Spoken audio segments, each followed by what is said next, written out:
Thank you for watching this short instructional video on a land use study in the Zephyrhills submarket. In this case, we're providing data on a fictional site that was brought to us by an agent that has 24 acres that we may be interested in doing pursuing it for land development.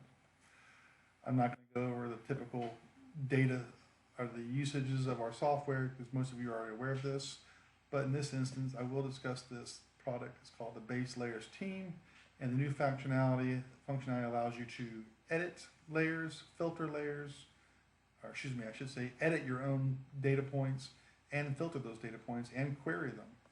So in this instance, our land is located at the corner at the quadrant of 56, State 56 and US Highway 301 in the Zephyrhills submarket.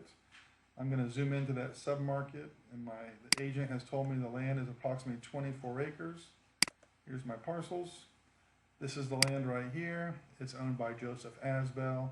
The parcel data, as you are well aware, is updated monthly, and in each parcel there are hyperlinks back to the property appraiser website. Just a real quick brief overview of some of the additional layers that we have: traffic counts, speed limits. We have soil surveys, 5-foot contours, wetland inventory, and FEMA. I asked Jeff Cairns, the architect of the software, to bring in the FDOT average daily traffic. I find it to be an important layer to have from the standpoint of decel lanes if required, and the length of them. As most of you are well aware, the length of the speed limit dictates the length of decel lanes. So I brought that in as a quick little measure. In this instance, this is our parcel. I want to add it with our new function called Smart Editor. So I come over here to the Smart Editor.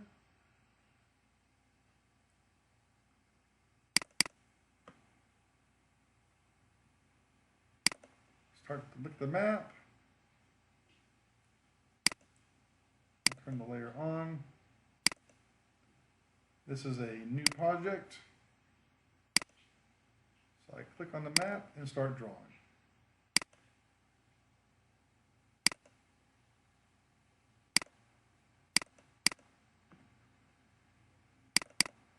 Double click. The layer now has created this boundary box. I scroll down. We'll call this parcel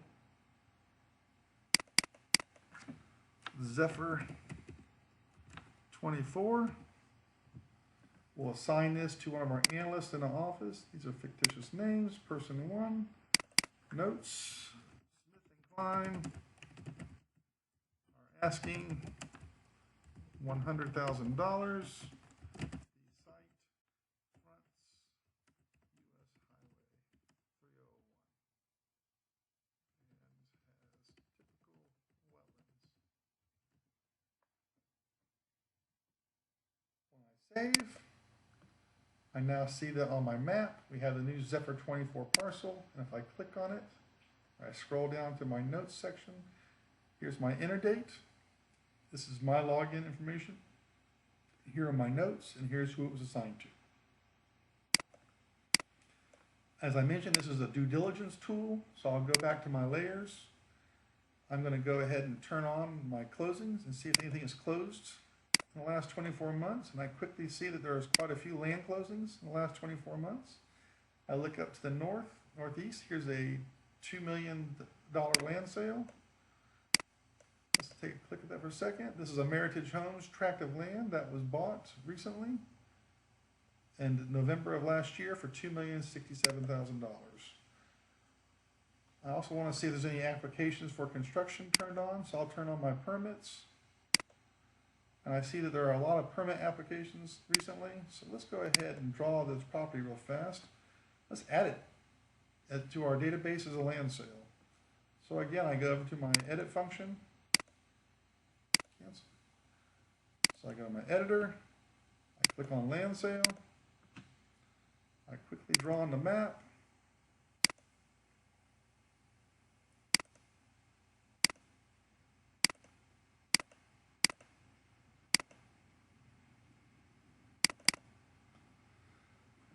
We scroll down to the bottom of our map, our data points again. This is a land sale. Most likely a single family. I have to notice it's called Legacy Hills. Save it. Now I have Legacy Hills on here. Let's do a little due diligence on Legacy Hills and see what they've done with that. I'm going to go over to the permits, turn on my permits for a second. I notice there's 3 underlying data points here. Now look at this. This is Legacy Hills, approved back in 2017. If I click on the more information, I'm taken over to the SwiftMud application. Here's my contact information, engineering company. I go over to documents. I look and see if there's any construction plans, and in this data point there weren't. Most likely this was an extension. Let's go a little older. This is the Feliciano back in 2005. Here's another application in 2014. Let's click on the more info button. Documents, permitted plans. Here we go. So here's our permitted plans for Legacy Hills.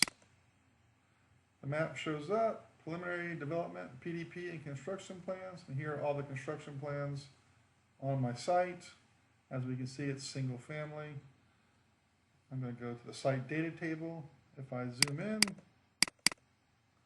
it looks like they're getting a total of 159 lots. I'm going to go back to my editor.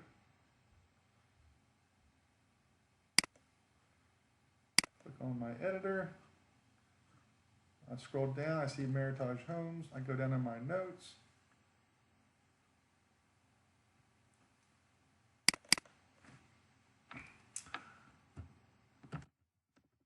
Assemblage to build 159 single family. Land closed. $2,067,000. I'll save that. Now when I click on the parcel, here we go. And again, here's my notes. Assemblage to build 159 single family dwelling units, land closed for $2 million. I zoom out a little bit and go back to my layers. I'm going to turn off my closings for a second. I'm going to turn off my currently permitted. If I notice that in my currently permitted, there's a lot of data in here. If I go over to my filter, I can look at my currently permitted and say, I want to look at just things that were permitted in the last 24 months. So I'll click on the date under my filter. I go back 2 years to June 1st. I change the date to today. And now when I turn my filter on, I see things that were just permitted in the last 24 months.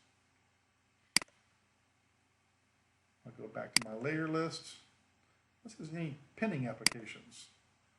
Look at this. Here's my site, and here's a large pending application that just shows up.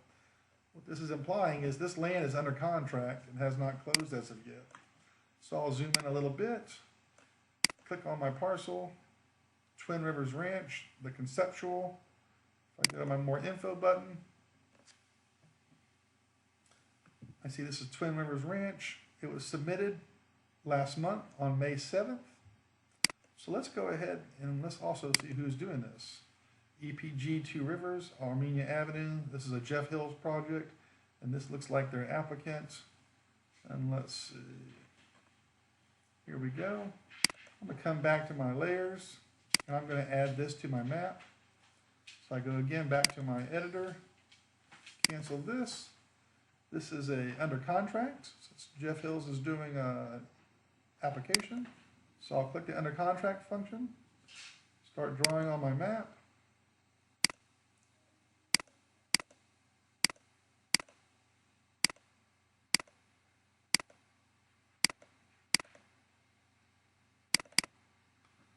Go to my editor, scroll to the bottom, say it's under contract. It's most likely a single family. We'll go to our notes. Zephyrhills project, conceptual applied for May 7th, 2020. Anticipate closing in 2021.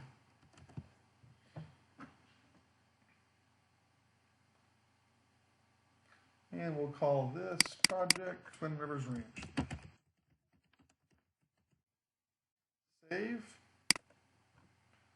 Name shows up in my database. And now I've done some due diligence. I understand there's multiple applications, multiple recent closings. I have land sales. If I come under my filter, I can even look for things that I've saved. I'll go ahead and turn off my other layers for a second. Let's zoom out just a hair. I go to my filter. I go to assign to if I want to look at see who's got projects they're working on. I want to look for single family sales. Let's go ahead and look for Twin Rivers. Turn my filter on. I noticed that out of all those polygons that we had up on the map, only Twin Rivers remains. I hope this has been informative. I hope it shows you what you can do as far as the general research. But one last interesting little bit of information that I have found extremely useful is that's utilizing the data to actually expedite research by your engineers. As I mentioned a minute ago, I'll turn the filter off for a second. Here's my piece of property. Oftentimes we find that if I have to talk to the engineer, I'm trying to give them a latitude, longitude, I'm trying to tell them things about the property where it's located. But I have found a really quick and easy way to do this is to scroll down to my map using my query function, draw a quick polygon on my parcel, hit apply, and now my GIS has identified the parcel of land I want. I come over to my Actions tab, go down to my export function to a GeoJSON, and now I can actually take this file, send it into an email to my engineer of record, and tell them, this is the parcel of land I'm looking at. Please call me in the morning to discuss. I anticipate developing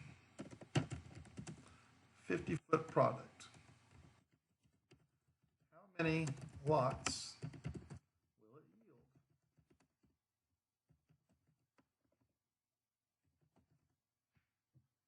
Send the report, and I'm off and running. I hope this has been very instructional. I hope this helps you to understand the quick power that you can grab using our new base layers team functionality. Thank you and have a good day.